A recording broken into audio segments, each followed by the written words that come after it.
Hola, soy Manuel Calandra de Inconscientes en Pantufla y hoy les traigo en este video una explicación del texto Pulsión y Destino de Pulsión de Freud de 1915.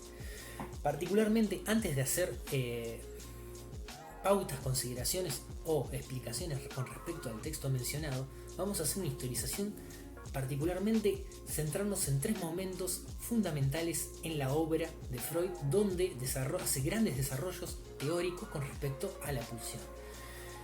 Estos tres momentos son 1905, 1914 y 1920.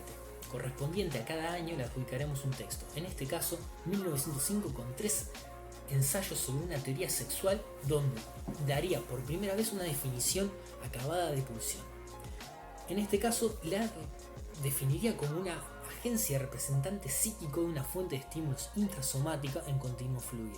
¿Sí? Y además de dar las pautas en ese texto tan maravilloso de Freud, en el cual diferencia lo que es sexo de sexualidad, dará una división, es una división taxonómica de lo que sería el concepto de pulsión, estableciendo el dualismo pulsional. Sí, él definirá que habrá diferencia entre las pulsiones de autoconservación y las pulsiones sexuales. En 1914 ampliará este concepto en Introducción del Narcisismo con el estatuto de la definición de que dará líbido en el yo, diciendo que habrá libido yoica y libido objetal apuntaladas a las funciones de autoconservación. Después de esta ampliación nos iremos hasta 1920, donde más allá del principio de placer modificará esta dualidad que había planteado en 1905, intercambiándola por pulsiones de vida y pulsiones de muerte, siendo este constructo teórico mantenido hasta el final de su obra. Bueno, particularmente en 1915, con Pulsión y Destino de Pulsión, lo que hace es esquematizar el texto de la siguiente manera. Primero, conceptualiza la definición de pulsión en una formalización mucho más acabada que las veces anteriores.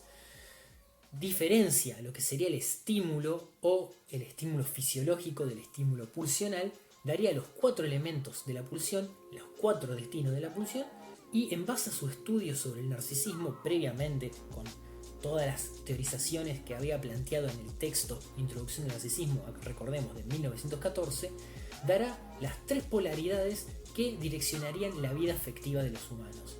Bueno, una vez esquematizado, lo que podríamos arrancar es diciendo el concepto de pulsión, que se encuentra de la siguiente manera en el texto. Es un concepto fronterizo entre lo anímico y lo somático como un representante psíquico de los estímulos que provienen del interior del cuerpo y alcanzan el alma, como una medida de la exigencia de trabajo que es impuesta a lo anímico a consecuencia de su trabazón con lo corporal. Particularmente, ¿qué decimos con esta definición? Decimos que, para entenderlo lo más sencillo posible, la pulsión es algo que nace de una fuente con un empuje constante, intenta alcanzar una meta mediante la investidura de objetos. ¿Sí? Ahí establecemos los 4 elementos de la pulsión, que son empuje, fuente, meta y objeto. ¿Sí? El empuje lo definirá Freud como algo constante, ¿sí? Que se da en todo momento y es insaciable, insatisfecho. La pulsión, tengamos en cuenta que es parcial, a diferencia del instinto que, ¿cómo podríamos decirlo? Representaría un recorrido completo. Yo creo que siempre la vertiente de los ejemplos sexuales son los que más sirven, pero por ejemplo, no es lo mismo satisfacer una emoción sexual instintiva, el solo hecho de la procreación, que determina un tiempo, una etapa, que la pulsión o las mociones sexuales en cuanto a lo pulsionante. Tampoco es, por ejemplo, no sé, por qué te gusta determinada persona y no otra, o por qué te gusta determinada cosa y no otra, de ser la determinada manera con determinadas personas. A ver, son un montón de cuestiones en las cuales van a estar rodeadas con respecto a esto, ¿sí? Y entonces ahí se enlazarían estas cuestiones de la representación psíquica. Entonces, se anudarían a los estímulos que provienen del interior del cuerpo. O sea, todas las personas van a tener instintos o necesidades sexuales, todas las personas van a tener instintos o necesidades en cuanto a la alimentación, o todas las personas van a tener necesidades con respecto al descanso.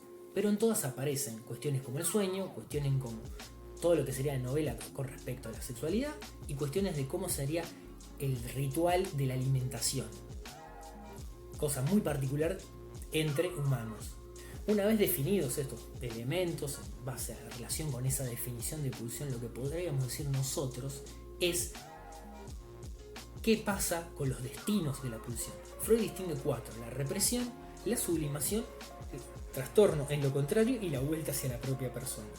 Como para entender en simples palabras, la represión, bueno, será abarcada en otros videos, pero tengamos en cuenta que cuando hay una representación que es irreconciliable, una representación que no se puede justamente representar en la conciencia, se es reprimida, ¿sí? Bueno, la represión tendrá sus mecanismos aparte y eso será motivo de otro video. La sublimación es cuando nosotros mudamos tanto la meta como el objeto que distingue ese placer del cuerpo. Tengamos en cuenta, por ejemplo, situaciones como el arte, en general, la música, alguna expresión artística, la pintura, la escultura. Freud a lo largo de su obra tendrá decenas de guiños hacia obras artísticas o literarias, por ejemplo, el complejo de Edipo a Sófocles, el Moisés de Miguel Ángel, el recuerdo infantil de Leonardo da Vinci y otras tantas. Y por última parte tendríamos estas dos destinos que nos quedan, que son los que están explicados en el texto, que son el trastorno en lo contrario y la vuelta hacia la propia persona. El trastorno en lo contrario presentaría una moción pulsional entre la actividad a la pasividad y el trastorno en el contenido. Pensemos, por ejemplo, en situaciones de los destinos que diría él, por ejemplo, situaciones sexuales de exhibicionismo o voyerismo. Se pasa de una cuestión activa de mostrarse a una cuestión pasiva de verse, ¿sí? Y es una cosa de la identificación que también será motivo de otros videos. Después, la vuelta hacia la propia persona hará, que es un proceso muy ligado a siempre por lo general se dan de la misma manera, o sea, se dan casi juntos.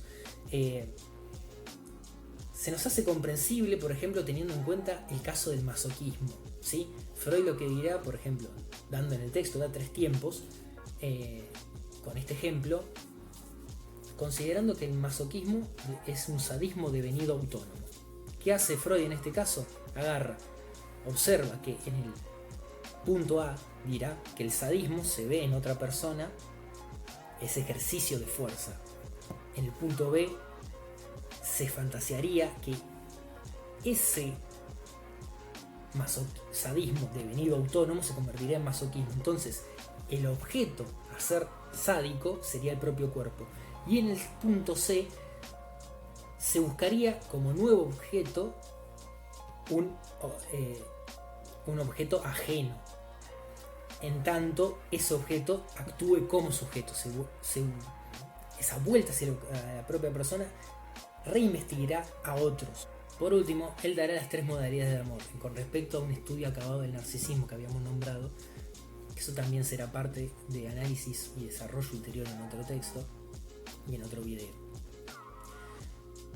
Lo que podríamos decir particularmente, y haciendo lo más sencillo posible a la explicación, él distinguirá estas 3 polaridades que serán sujeto, objeto, placer, displacer y activo-pasivo. A cada una le dará un estatuto de, la del sujeto-objeto, que será la del yo con el mundo exterior, es una polaridad amorosa en cuanto a la real, ¿sí? Se diferenciará el yo realidad inicial del yo placer purificado, ¿sí? En primera instancia. Apuntalada esa, todo lo que sería del lado del yo iría del lado del placer, de lo placentero, y todo lo que sería del lado del mundo exterior sería enlazado con lo displacentero. Entonces ahí se anudaría la segunda polaridad, placer-displacer, como una polaridad económica en la cual todo lo que está ligado al placer está del lado del amor y todo lo que está ligado del lado del displacer está ligado al lado del odio. Se odia lo que es displacentero. Estamos pensando en una época particular del sujeto como es el narcisismo. Posterior a esa polaridad económica se establecería la polaridad biológica, en la cual está la diferencia entre activo y pasivo, siendo todo lo que es activo del lado del amar y siendo todo lo del lado del pasivo lo que sería el ser amado. Él dirá que estas tres polaridades sirven como una muestra de los modos de amar de los sujetos, y el estudio de estas mismas hará un estudio acabado de las nociones pulsionales del narcisismo y contemplarán un desarrollo del psicoanálisis. Particularmente, este texto cerraría ahí y daría pistas o quiebres epistemológicos para seguir trabajando con respecto a la obra freudiana. Espero que les haya gustado el video y nos estaremos viendo pronto. Muchas gracias.